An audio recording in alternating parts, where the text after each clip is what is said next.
എക്സ്റേയുടെ കണ്ടുപിടുത്തം മനുഷ്യരാശിയുടെ ചരിത്രത്തിൽ തന്നെ ഒരു മൈൽ സ്റ്റോൺ ആയിരുന്നു.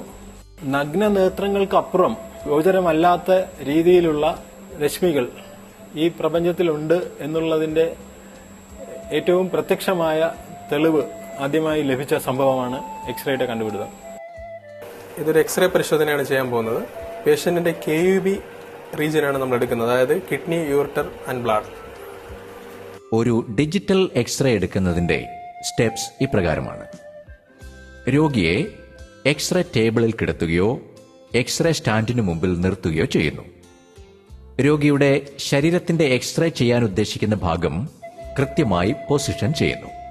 രോഗി ശരീരം അനക്കാതിരിക്കുക എന്നത് വളരെ പ്രധാനമാണ്. അതിനുവേണ്ടിയുള്ള നിർദ്ദേശം കൊടുക്കുന്നു.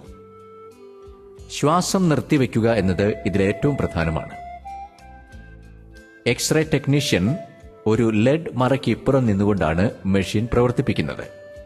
എക്സ്റേ കാസറ്റ് അതിന്റെ റീഡറിലേക്ക് വയ്ക്കുന്നു.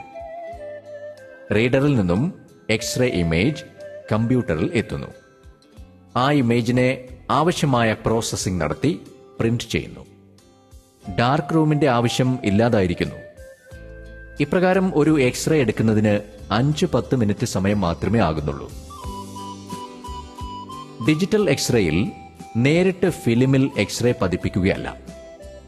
അതിനാൽ ഫിലിം പ്രോസസ്സിംഗ് എന്ന പടി ഒഴിവാക്കാൻ സാധിക്കുന്നു.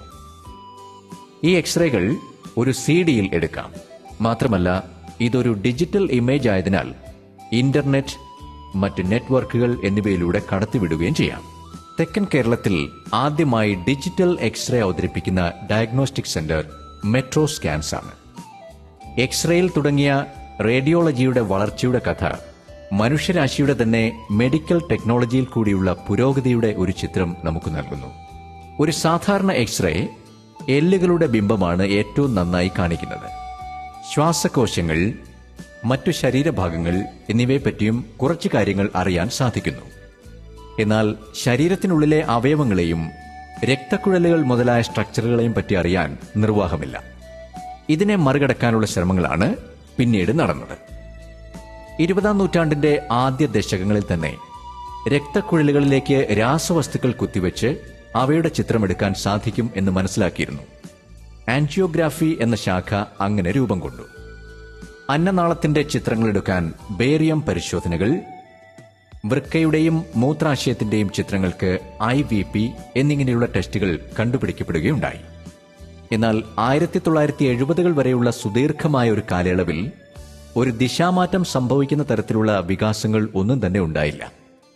70-കളുടെ തുടക്കത്തിൽ ഗോഡ്ഫ്രെ ഹൂൺസ്ഫീൽഡ് എന്ന ബ്രിട്ടീഷുകാരനായ ഇലക്ട്രിക്കൽ എഞ്ചിനീയർ എക്സ്റേ രശ്മികളെ ശരീരത്തിന് ചുറ്റും 360 ഡിഗ്രിയിൽ കടത്തിവിട്ട് അതിൽ നിന്നും ലഭിക്കുന്ന ഡേറ്റ ഒരു ഡിറ്റക്ടറിൽ കൂടി ശേഖരിച്ച് കമ്പ്യൂട്ടറിൽ പ്രത്യേക സോഫ്റ്റ്വെയർ ഉപയോഗിച്ച് ഇമേജുകൾ സൃഷ്ടിക്കാമെന്ന ആശയം യാഥാർത്ഥ്യമാക്കി.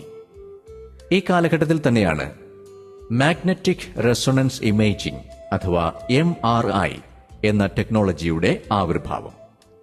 അമേരിക്കയിലെ പോൾ ലോട്ടർബർ എന്ന ശാസ്ത്രജ്ഞനാണ് മാഗ്നറ്റിക് റെസൊണൻസ് എന്ന പ്രതിഭാസത്തിനെ ഇമേജിംഗ് ടെക്നോളജിയാക്കി മാറ്റാൻ ഉതകിയ നിർണായകമായ കണ്ടുപിടുത്തം നടത്തിയത്.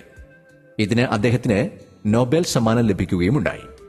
1990-കൾക്ക് ശേഷമാണ് MRI ഒരു ഇമേജിംഗ് ടെക്നോളജി എന്ന രീതിയിൽ നന്നായി ഡെവലപ്പ് ചെയ്തത്.